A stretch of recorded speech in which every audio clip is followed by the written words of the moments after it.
La segunda presentación se denomina Una nueva ley de riego y estará a cargo del secretario ejecutivo de la Comisión Nacional de Riego, señor Wilson Ureta. Wilson, por favor.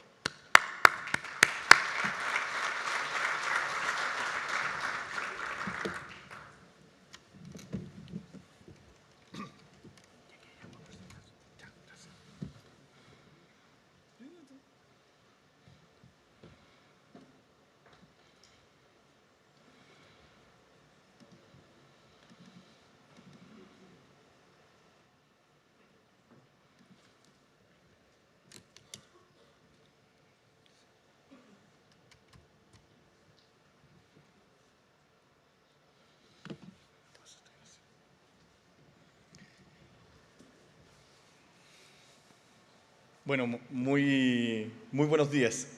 Lo primero que quisiera decirle a todos que, bueno, en el Gobierno y en particular en el Ministerio de Agricultura y la Comisión Nacional de Riego, hoy día estamos muy contentos, porque ya no les vengo a hablar de un proyecto de ley, les vengo a hablar de una ley, porque ayer en la tarde, en el Congreso, en el Senado, cumplió el último trámite de la nueva ley de riego y fue aprobada por unanimidad por el Senado. Así que, bueno, nosotros estamos en un momento muy especial y qué bueno que sea esta la primera instancia donde podamos hablar en este escenario de la nueva ley de riego, que ya solo falta la firma del presidente, y es una ley que busca esto, el desarrollo justo y sustentable. Desarrollo justo y sustentable para las agricultoras, los agricultores y para las organizaciones. Aquí el director general de Agua hizo mucho énfasis en la importancia de las organizaciones de usuarios de agua y para nosotros como CNR son nuestro principal público objetivo por la importancia que tienen la obra extrapedial. Entonces, quisiera mostrarle en ese escenario la nueva ley de riego y los énfasis. Bueno, la ley de riego es el principal instrumento de fomento a la inversión privada del país y también quisiera decirlo con mucha convicción que es el principal instrumento en Chile para la eficiencia hídrica del agua. ¿Por qué? Porque la agricultura se ocupa entre el 70 y 80% del agua superficial, ¿ya?, de origen continental, y este es el instrumento que tiene más repercusiones en ese uso, en el uso y la gestión del agua. Así que por eso el principal instrumento de gestión y de eficiencia hídrica. ¿Era visto así al comienzo? Sí, pero creo yo con una visión mucho más acotada de lo que hoy nosotros pensamos que tiene que ser un uso eficiente. Está muy concentrada a un objetivo de usar eficientemente el agua para aumentar la superficie de riego, para mejorar el abastecimiento, para incentivar el uso eficiente en la aplicación en el riego, o sea, mejorar los métodos de riego e incorporar nuevos suelos agrícolas. Objetivos evidentemente valiosos, objetivos en los cuales la ley de riego ha sido muy exitosa desde su creación, pero objetivos que nosotros creemos que en este momento que nos encontramos hoy en día son insuficientes para tener hoy agricultura y mañana agricultura. Nosotros para hacer una agricultura sustentable que podamos nosotros, cuando hablemos en 20 años más, tener una actividad económica que sea rentable, que se pueda consolidar en los distintos lugares del país, tenemos que ampliar esta mirada. Es súper importante también mencionar que esto es un instrumento de fomento a la inversión privada. En el Ministerio de Agricultura, nuestros instrumentos son a la inversión privada, ¿ya? El Ministerio de Obras Públicas, por ejemplo, tiene los instrumentos del Estado, para la inversión del Estado en obras de riego. Nosotros hacemos, junto con el INDAP, son dos instrumentos que tiene el Ministerio de Agricultura, son instrumentos de la inversión privada. Bajo una lógica, en este caso, de las bonificaciones, ¿ya? Se bonifica, se realiza la obra y después se paga. Ya cuando la obra, uno puede certificar que la obra funciona y que es de buena calidad, que se logra el objetivo. Así que eso es súper importante. Entonces nosotros colaboramos a la iniciativa de los privados, sean individuales o sean proyectos asociativos o comunitarios. Bueno, yo creo que es muy importante destacar que esta nueva ley de riego es fruto del diálogo. Es fruto del diálogo desde que se ingresó en el gobierno anterior. Nosotros, en el gobierno de Sebastián Piñera, cuando la ministra era María Emilia Undurraga y el secretario ejecutivo era don Federico Razzoli, se ingresó la primera versión de la nueva ley de riego, ¿ya? Con un trámite muy difícil, muy tortuoso, y que, por ende, cuando finalizó el gobierno, el trámite está un poco menos que la mitad de su proceso. Cuando comenzó el gobierno del presidente Gabriel Boric, una de las primeras instrucciones que recibimos el equipo de la CNR fue revisar el proyecto que estaba en ese momento, hacer un análisis crítico y también un análisis crítico de algo que es súper importante, creo yo, el análisis crítico de los desencuentros entre los actores. El objetivo fue cambiemos esto de cuajo, sino fue busquemos cuáles son los puntos de encuentro y las discordancias y abordemos esos puntos como una premisa. Es así como nosotros el 5 de septiembre, yo vine unos días antes de eso a presentar el borrador del proyecto de ley de la ley de riego acá al Water Summit anterior. Y cuando ingresamos al proyecto de ley, el 5 de septiembre, bueno, causó mucha sorpresa porque parecía algo muy distinto, pero en realidad también incorporaba muchas de las discusiones que habían estado y una propuesta de solución a esas controversias. Un año después, casi un año después, 11 meses después, finalizamos este proceso en el Congreso con unanimidad en la Cámara de Diputados. Primero, unanimidad del Senado en el tercer trámite en el que había quedado en el gobierno anterior, unanimidad en la Cámara de Diputados y ayer unanimidad de nuevo en el Senado. ¿Qué quiere decir eso? Yo lo diría de esta forma. Todos los actores que ustedes ven en las fotos, parlamentarios, el Ejecutivo, el ministro, todos pusieron a los agricultores por delante. Y eso es clave para llegar a los acuerdos. Es clave poner por delante las necesidades de las personas y cómo los instrumentos, cómo la política pública les puede mejorar la calidad de vida. Y nosotros siempre pusimos eso por delante y ahí encontramos los consensos necesarios, la transversalidad y además todos quedaron medianamente satisfechos con que parte de sus requerimientos, su énfasis, estaban puestos aquí. Nosotros, por cierto, y les voy a contar cuáles son los énfasis de esta nueva ley de riego, en concordancia con varias de las cosas que mencionó el director general de Agua, con las premisas del Código de Aguas.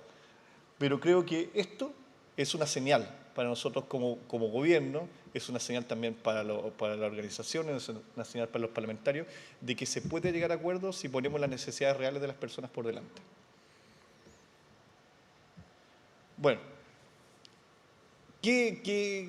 ¿cuál es? Yo mencionaba que la ley actual quedaba corta con respecto al objetivo. Y esto tiene que ver con el contexto, con el escenario en el cual nos encontramos. Cuando se creó la ley de riego en el año 1985, todos los instrumentos que tienen que ver con la gestión del agua son súper antiguos y habían sufrido modificaciones leves.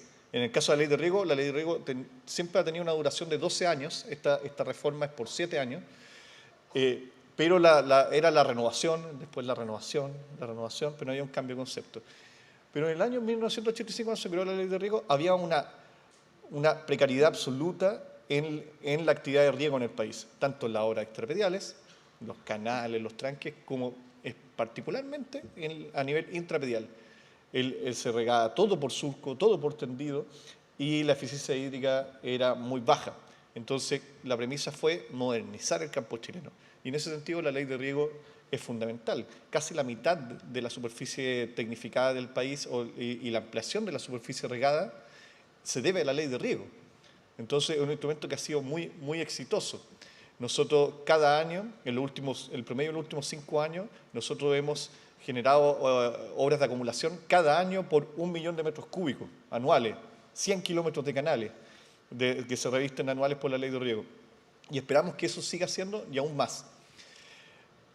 Esa modernización fue exitosa, pero bajo una premisa que para nosotros no nos hace sentido hoy, una premisa que es maximalista, ampliar la superficie de riego, llegar a todos los lugares, ir a las laderas.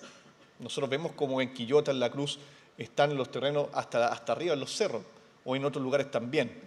Bueno, la profesora Paulina Dulce fue muy clara. No hay agua para eso hoy día. No tenemos agua. El cambio climático hoy tiene esta realidad y en el futuro va a seguir incrementando sus efectos. Entonces, lo que tenemos que hacer nosotros como país, como ejecutivo y como Estado, en el fondo, es adaptarnos al cambio climático. Y esta ley de riego lo que busca es cambiar el concepto de lo que tiene que ver con la seguridad de riego, con los instrumentos de fomento a la inversión privada, para adaptarse al cambio climático. Esa es una de nuestras realidades. La escasez hídrica es una realidad, afrontar la escasez hídrica. Tenemos que, en vez de maximizar, poder adaptarnos y optimizar el uso del agua. Desafíos alimentarios globales. Bueno, en la pandemia lo vimos, lo hemos visto ahora con eventos extremos, cómo dependemos mucho de los precios internacionales de los alimentos, cómo nuestra producción local para alimentar cada vez es menor. Entonces nosotros creemos que es importante que, ya que somos el Estado, nosotros también nos preocupemos de alimentar a nuestros compatriotas y fomentar, en ese sentido, el cultivo de alimentos para el país. Que no quiere decir que estamos en contra del rubro frutícola de exportación, sino un énfasis en estas cosas, dar más espacios, generar nuevos grupos, nuevos tramos, nuevas oportunidades para que las personas que quieran cultivar alimentos para, por ejemplo, la misma región. Nosotros hablamos mucho en el Ministerio de Agricultura de los tramos cortos. Ojalá que la persona que cultiva en Coyipulli alimente a la gente de Coyipulli y hay menos intermediarios. Eso también nosotros buscamos con la nueva ley de riego y es parte de este escenario. Bueno, y las tensiones sociales. Inequidades, en primer lugar.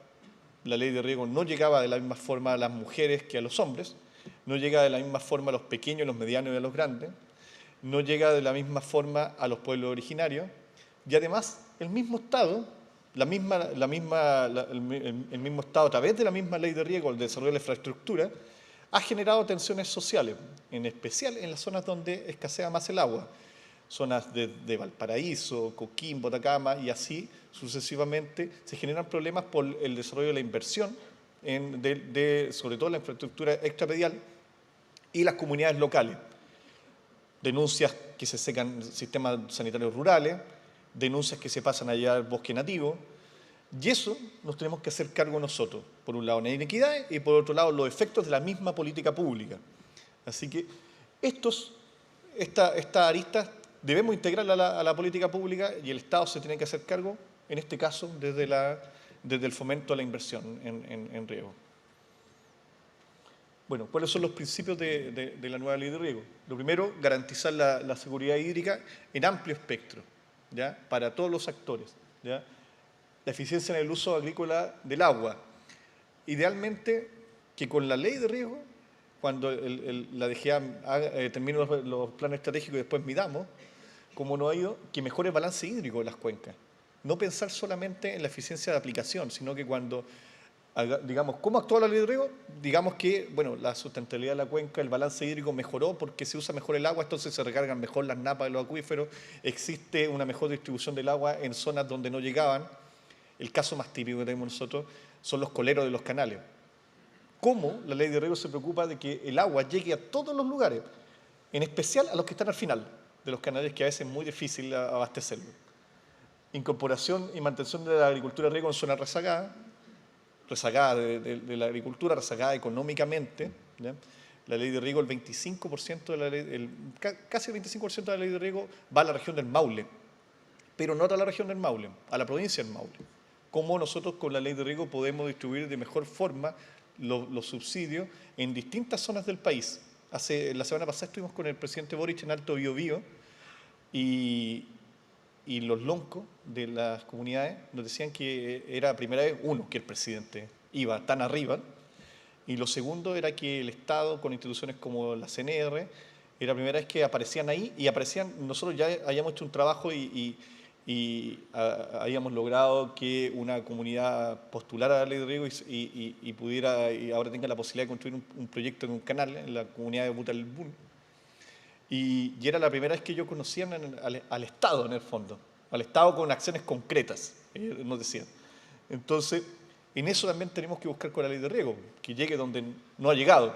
Aquí hay un tema con los consultores de la ley de riego que necesitan también incentivos económicos para ir a lugares que son más lejos, que cuesta más construir obras o sistemas de riego. Así que también eso lo integramos en esta nueva ley. Seguridad y soberanía alimentaria, referido a los desafíos alimentarios. Mejoramiento continuo de los sistemas de riego, y es algo que surgió en la discusión parlamentaria, que cómo modernizamos los sistemas de riego existentes, que la ley de riego actual no permite mejorar partes de proyectos, no permite mejorar una tecnología en particular, cómo integramos la energía renovable al proyecto de riego existente, cómo cambiamos las bombas a bombas más eficientes. Entonces, ese es un tema importante que trabajar junto con los agricultores, que es parte de sus necesidades, usar mejor sus recursos, pero no necesariamente idear un proyecto completo, sino ir por algunas partes. En especial por el uso de energías renovables no convencionales, que va a ser nuestro foco en la primera etapa de la aplicación de los programas de mejoramiento continuo de los sistemas de riego. Bueno, adaptación al cambio climático lo he mencionado, y el desarrollo territorial sostenible y equitativo. Yo creo que esas son nuestras premisas. Principales modificaciones, aquí muy rápido, y me voy a referir a unos puntos en particular en las siguientes diapos. Mayor apoyo a la pequeña agricultura, por cierto, se aumentan los subsidios a la pequeña agricultura, se segmentan de una forma más objetiva quién es pequeño, quién es mediano, quién es menos pequeño, entonces, y es por ingresos. La clasificación actual de la ley de riego es por superficies para los proyectos individuales. Modificación del programa especial de pequeña agricultura, nuevos criterios de estratificación, como les decía, la focalización en pequeña y mediana agricultura. Y eso vamos a referirnos un poquito adelante rápidamente. Diversificación de cultivo, la protección de los servicios sanitarios rurales, ¿ya? Es muy importante para nosotros también que el consumo humano es el prioritario, y eso el Código de Agua lo destaca. El impulso a proyectos extrapediales y asociativos. Ahora diferenciamos lo que es proyecto extrapedial de lo que es proyecto asociativo, porque pueden haber proyectos asociativos que son intrapediales. Si se junta una familia, se juntan una organización pequeña y quieren hacer una extracción de un pozo y con una red para 5 o 6 personas, ese proyecto era difícil integrarlo en la CNR. Ahora hay un programa para proyectos asociativos que lo podemos asumir de esa forma. En el caso de los beneficios del desarrollo sustentable, bueno, beneficios ambientales, eficiencia hídrica, la posibilidad de integrar proyectos anexos con beneficios ambientales. La ley de riego va a estar supeditada a los instrumentos de ordenamiento territorial y gestión de cuencas. ¿En qué sentido? ¿No? En que si en los consejos de cuenca que nosotros contemplamos implementar, se llega a un acuerdo de que, por ejemplo, en la ley de riego exista un concurso especial dirigido a tal necesidades de que el Consejo de Cuenca considera importante, bueno, nosotros vamos a estar ahí, vamos a concurrir para apoyar esos acuerdos que se logran en los consejos de cuenca. Ordenamiento territorial. Hay una brecha en el mundo rural sobre ordenamiento territorial del mundo rural. ¿Hasta dónde se puede cultivar? Bueno, en el momento que avancemos en esos instrumentos, la ley de riego tendrá que regirse al respecto. La protección de ladera, bueno, una limitación a los beneficios de ladera, promoción de prácticas agrícolas sustentables. Y un tema importante que me voy a referir al final, que es la gestión de emergencia y la innovación. Muy rápidamente, ¿quiénes son los beneficiarios de la ley de riego? Las organizaciones de usuarios del agua en los últimos 12 años han sido el mayor beneficiario de la ley de riego, van a seguir siendo, probablemente con un porcentaje mayor al que se señala ahí, porque la tendencia es a que las necesidades de obras extrapediales, en especial acumulación y regulación, son las principales necesidades de las organizaciones aquí en la Quebrada del Ají. Es nuestro principal socio también, porque son los que nos retroalimentan de manera más directa las necesidades, y también son los que sufren embates muy directos, por ejemplo, en las inundaciones del mes pasado. Entonces, eso es algo muy importante. ¿Qué cambios hay en la organización de usuarios? Básicamente, que se reduce el umbral para considerarlas como de pequeños agricultores, por lo cual suben los subsidios a la organización de usuarios de agua, sean juntas de vigilancia, asociaciones canalistas o comunidades de agua o de drenaje. Bueno, y aquí la comparación entre las categorías vigentes de la ley de riego por superficie y las por ingresos. Hicimos un ejercicio nosotros para ver cómo eran las categorías por ingresos. Hay un 6,9% de los beneficios que van a agricultores grandes, mayores de 100.000 UFs, y medianos, 2 entre 50.000 y 100.000 UFs, que esos beneficios van a tener que ser repartidos en el resto de los usuarios porque esos son los grupos que quedaron excluidos de la postulación a la ley de riego. Todo agricultor o empresa individual que postule proyectos individuales y que tenga ingresos sobre los 1.800 millones de pesos al año, o sea, 150 millones de pesos mensuales, no podrá postular a la ley de riego. ¿Quiénes son? El 0,6% de todos los agricultores del país, de los 280.000, y probablemente son más de 300.000, el 0,6% de los agricultores no podrá postular a la ley de riego. Dicho en manera positiva, el 99,4% de todos los agricultores va a poder seguir postulando a la ley de riego los proyectos individuales. Y en el caso de las organizaciones de usuarios de agua, lo importante ahí es la organización, es lo comunitario, por lo cual ahí se encuentran pequeños, medianos y grandes, y ahí no hay exclusiones. Entonces, del 44% restante, que no eran organización de usuarios, el 99,4% va a poder seguir postulando, ¿ya? Ese es un tema importante por varios motivos. Uso eficiente de los recursos públicos, la CNR no tiene recursos ilimitados. Segundo, los grupos que quedan excluidos hoy de la ley de riego son grupos que pueden financiar por sí mismos los proyectos de riego. Y tercero, son los grupos que tienen más alto nivel de tecnificación, por lo cual vamos a focalizar los recursos en los sectores donde la tecnificación del riego es más precaria. Y los medianos 1 también son grupos que tienen alta participación económica, los pequeños 1, 2 y 3 también. Entonces, aquí derribar un mito que se levantó en un momento. La CNR no va a ser el nuevo INDAP. Hay un grupo importantísimo que son los agricultores que postulan a la ley de riego y no son agricultores INDAP. De hecho, una de las críticas que se le hacía a la ley de riego era cómo llegaba a los agricultores pequeños que no son INDAP. Pero vamos a llegar a los pequeños y a los medianos que creemos que son afectos, o sea, que necesitan la ley de riego para poder seguir emprendiendo. Bueno, esto lo mencioné rápidamente. Un ejemplo de cómo nosotros llegamos de mejor forma a la pequeña agricultura. El Programa Especial de Pequeña Agricultura hasta hoy, que la gracia del programa es que presenta requisitos más flexibles o más simples para presentar los proyectos, tanto para el postulante como para el proyecto. Hoy, con esos requisitos especiales, podía llegar hasta 400 UFs. Bueno, el nuevo Programa Especial de Pequeña Agricultura llega hasta 1.000 UFs y aquí uno puede hacer algunas diferencias. Un embalse puede llegar a más superficie, puede incorporar más energías renovables no convencionales, puede tener otro tipo de solución. Y algo que es clave, nosotros estamos pensando en las personas. Las obras son importantes, nosotros es el medio, pero lo importante es mejorar la calidad de vida de las personas. ¿Se acuerdan que nosotros dijimos que íbamos a poner a los agricultores por delante?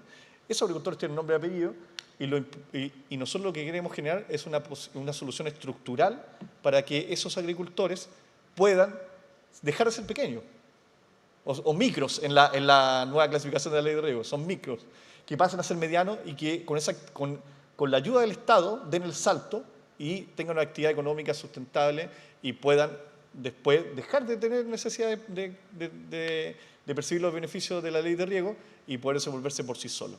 Con 400 UF, difícil. Con 1.000 UF yo creo que hay muchas mayores posibilidades. Sí, un minuto. Bueno, esto lo hemos conversado. Más criterios, más estándares ambientales para los proyectos, ¿ya? La posibilidad de hacer una gama más amplia de proyectos, el uso de reutilización de aguas, la posibilidad de utilizar de mejor forma las aguas pluviales, la solución a esa naturaleza, que es algo que tiene mucha discusión, ha penetrado muy fuerte en la política pública, en la discusión de los centros de estudio. Nosotros vamos a generar un programa de soluciones basadas en la naturaleza. En este caso también restricciones para la explotación o el drenaje de turberas de humedales, las restricciones al riego en laderas también, que es importante, la no afectación, la seguridad hídrica en los servicios sanitarios rurales y medidas de difusión con las comunidades antes de realizar los proyectos extrapediales. Que se tenga que informar, eso es importante. A veces las comunidades se encuentran con las maquinarias en el momento que empezó el proyecto. Nosotros creemos que los proyectos más grandes al menos se informe a las comunidades que se va a hacer un trabajo para que también estén integradas al respecto. Las emergencias, brevemente. Bueno, un desastre, una catástrofe en el último mes La CNR ha dispuesto de 13.400 millones de pesos en un concurso inicial para rehabilitación básica de los canales, limpiar, remover, poner movimiento de material para reponer tramos rotos inicialmente. Ya cerramos el concurso en Valparaíso y la región metropolitana. La próxima semana cerramos en Maule y O'Higgins y así sucesivamente hasta Ñuble y Biobío. Pero es un proceso engorroso para la CNR. Nosotros tenemos que hacer un esfuerzo importante con el Consejo de Ministros para generar bases especiales, pero en una institución que no está diseñada para las emergencias. Bueno, la nueva ley de riego entrega facultades a la Secretaría Ejecutiva, hoy Dirección Ejecutiva de la CNR, para abordar de manera más rápida las emergencias con instrumentos más flexibles, teniendo la posibilidad de modificar el mecanismo de asignación de recursos. Entonces creo que eso es un avance muy importante. Y el otro avance importante es el apoyo a la innovación. Muchas veces nos preguntan muchos agricultores de que están en desventaja a postular la ley de riego con una medida innovadora porque es más cara, pero quieren correr el riesgo de innovar con una tecnología, de probar.